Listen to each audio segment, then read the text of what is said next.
செஞ்சிக்கோட்டை. தமிழக வரலாற்றில் செஞ்சிக்கு ஒரு முக்கியமான இடம் உண்டு. கோட்டைகள் எல்லாம் கட்டுவதற்கு முன்னரே கோட்டையுடன் வலிமையாக திகழ்ந்த ஊர் செஞ்சி. மராட்டிய மன்னரான சிவாஜி, இது இந்தியாவிலுள்ள எவரும் உட்புக முடியாத கோட்டைகளுள் சிறந்தது என கூறுமளவுக்கு அரண் செய்யப்பட்ட கோட்டையாக இது இருந்தது. பிரித்தானியர் இதனை கிழக்கின் ட்ரோய் என்றனர்.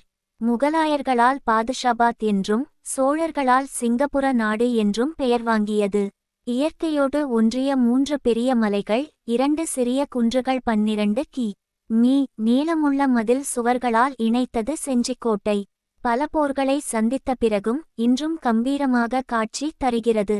சோழர் காலத்தில் செஞ்சிக்கு பெயர் சிங்கபுரி, சிங்கபுரி கோட்டம் என்பார்கள். அதுவே பின்னாளில் செஞ்சி ஆகிவிட்டது.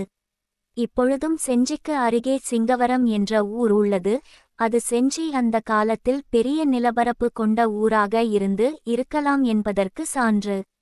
விஜயநகர மன்னர்களின் ஆளுகையில் செஞ்சிக்கோட்டை இருந்தபோது 1509 ஆண்டு முதல் 1529 ஆண்டு வரை தொடர்ந்து 20 ஆண்டு கோட்டையை விரிவுபடுத்தினர்.